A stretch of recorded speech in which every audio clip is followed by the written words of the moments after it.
అధర్మము వృద్ధి నందును ఆయా సమయముల యందు ప్రతి యుగమున అవతారము దాల్చుచున్నాను. భగత్ సింగ్, మహంకాళి పోలీస్ స్టేషన్, పత్తర్గంజ్, పాత బస్తీ.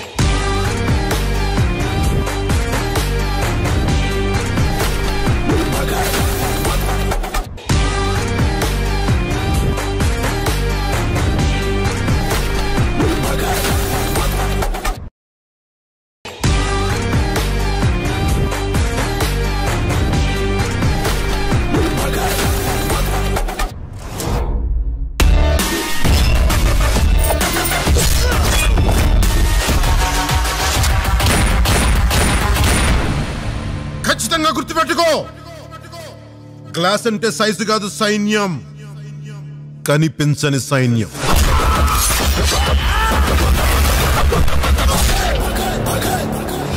సినిమాలో భగత్ సింగ్ దాని పేరు ఉస్తాద్ భగత్ సింగ్, అందులో ఒక క్యారెక్టర్ గ్లాస్ పడేస్తాడు. ఈరోజు వచ్చింది కదా, గాజు గ్లాసు పడి ముక్కలు అయిపోద్ది. షూటింగ్ చేస్తున్నప్పుడు అడిగా ఎందుకు రాసామంటే, లేదు మీరు అందరు మీ మీద మీరు ఓడిపోయారు అంటే ఒకటే చెప్పాను నేను, గాజుకున్న లక్షణం ఏంటంటే పగిలే కొద్దీ పదునే కొద్దీ. నాకు బేసిక్గా సినిమాలు ఇలాంటి డైలాగ్ చెప్పడం నాకు ఇష్టం ఉండదు. బట్ మా హరీష్ శంకర్ బాధపడలేక చెప్పాను, మీకు తెలియదండి, మా అలాంటి వాళ్ళందరూ మేము కోరుకుంటాం, మీరు తగ్గితే మాకు ఇష్టం ఉండదు.